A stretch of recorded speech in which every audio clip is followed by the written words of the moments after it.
বন্ধুরা, বাংলার বাড়ি প্রকল্পের লক্ষ লক্ষ উপভোক্তার জন্য আজকের দিন অত্যন্ত গুরুত্বপূর্ণ। কারণ আজ সরকারি অনুষ্ঠানের মাধ্যমে বাংলার বাড়ি প্রকল্পের দ্বিতীয় কিস্তির টাকা ছেড়ে দেওয়া হয়েছে। ইতিমধ্যেই বহু উপভোক্তার ব্যাংক অ্যাকাউন্টে টাকা পৌঁছাতে শুরু করেছে। এখন স্বাভাবিকভাবে অনেকের মনে প্রশ্ন, আমার অ্যাকাউন্টে টাকা কবে আসবে, আমি কি এই তালিকায় আছি? আজকের ভিডিওতে আমরা এই সমস্ত বিষয় সহজ ভাষায় জানাবো। এই ভিডিওটি একদম শেষ পর্যন্ত দেখুন, কারণ শেষের দিকে এমন কিছু গুরুত্বপূর্ণ তথ্য রয়েছে যা প্রত্যেক উপভোক্তার জানা উচিত। প্রথমে চলুন আজকের সরকারি অনুষ্ঠানের সেই গুরুত্বপূর্ণ মুহূর্তটি দেখে নেওয়া যাক, যেখানে বাংলার বাড়ি প্রকল্পের দ্বিতীয় কিস্তির টাকা উপভোক্তাদের জন্য ছেড়ে দেওয়া হয়েছে। এরপর পুরো বিষয়টি সহজ ভাষায় ব্যাখ্যা করছি। মাননীয় মুখ্যমন্ত্রীর হাত ধরে 10,20,000 আবাস যোজনার যারা সুবিধাপ্রাপ্ত তাদের অ্যাকাউন্টে দ্বিতীয় কিস্তির টাকা আমরা পৌঁছে দেব। আগের সরকার বাংলার বাড়ি নাম দিয়ে 30 লাখ লোকের নামের লিস্ট বানিয়েছিল এবং 12 লাখ লোক তার মধ্যে পুরো টাকা পেয়ে গেছেন, 1,20,000, এবং তাদের বাড়ি সম্পূর্ণ হয়ে গেছে। এবং বাকি 18 লাখ যারা মানুষ আছেন এর বেনিফিশিয়ারি, তাদেরকে 25 সালের ডিসেম্বর মাসে ফার্স্ট ইনস্টলমেন্টের টাকা দেওয়া হয়েছে 60,000। আর তারপরে এই প্রায় 8 মাস ধরে তারা কোনো টাকা পাননি, তাদের বাড়ি অসম্পূর্ণ আছে। তাই আমাদের মাননীয় মুখ্যমন্ত্রীর নেতৃত্বে সরকার ডিসিশন নিয়েছে যে তাদের বাকি টাকা আমরা দিয়ে দেব। তার মধ্যে 10,20,000 লোক আজকে তাদের দ্বিতীয় কিস্তির টাকা পাবেন। বাকি 8 লাখ যে বাড়ি, সে বাড়ি এখনো রিভিউ হয়ে তার পুরো রিপোর্ট আমাদের কাছে আসেনি, সেটা এলেও তারাও বাকি দ্বিতীয় কিস্তির টাকা পেয়ে যাবেন। এর মধ্যে 30 লাখ লোকের যে লিস্ট যারা টাকা পেয়েছেন, তার মধ্যে 12,500 লোক এরকম আছেন যারা এই টাকা পাওয়ার অযোগ্য, বেআইনিভাবে তারা এই টাকা নিয়েছেন। সেজন্য তাদের বিরুদ্ধে আমরা ব্যবস্থা নিচ্ছি, আরও ইনকোয়ারি চলছে। 12,000 লোকের মধ্যে আমরা সেই টাকা ফেরত নেওয়ার জন্য ব্যবস্থা শুরু করেছি এবং 1,000 লোকের কাছ থেকে টাকা রিকভারি শুরু হয়ে গেছে। বাকিদেরকেও নোটিশ দেওয়া হয়েছে, তাদের কাছ থেকে আমরা এই যে অবৈধভাবে যারা টাকা নিয়েছেন সেই টাকা ফেরত চাইছি। এছাড়াও এসআইআর যে 91 লক্ষ ভোটার বাদ গেছেন, যারা অবৈধ ভোটার ছিলেন, তাদের মধ্যে 57,000 লোক এরকম আছেন যারা আবাস যোজনার বাড়ির সুবিধা পেয়েছেন।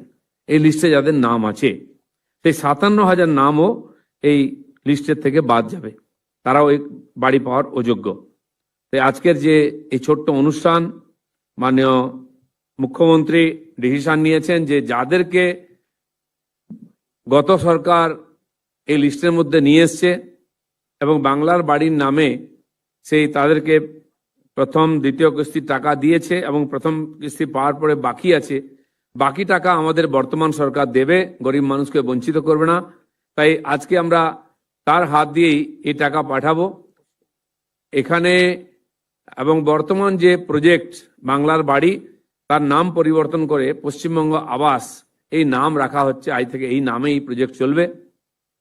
আজকে কিছু বেনিফিশিয়ারিকে এখানে ডাকা হয়েছে, তাদের হাতে মাননীয় মুখ্যমন্ত্রী চেক তুলে দেবেন এবং যেই পদ্ধতিতে এতদিন তারা সুবিধা পেয়ে এসছেন, বাকি সমস্ত এই 10,20,000 মানুষ আর আজকেই অনলাইনে তাদের টাকা ব্যাংকে পেয়ে যাবেন। এই অনুষ্ঠানে আমি মাননীয় মুখ্যমন্ত্রীকে অনুরোধ করছি, তিনি বাকি যে সাধারণ মানুষ চিন্তায় ছিলেন যে এই 18 লক্ষ লোক বাড়ি সম্পূর্ণ করতে পারবেন কি না, তারা বাকি টাকা পাবেন কিনা চিন্তায় ছিলেন। আমরা বলেছিলেন পাবেন।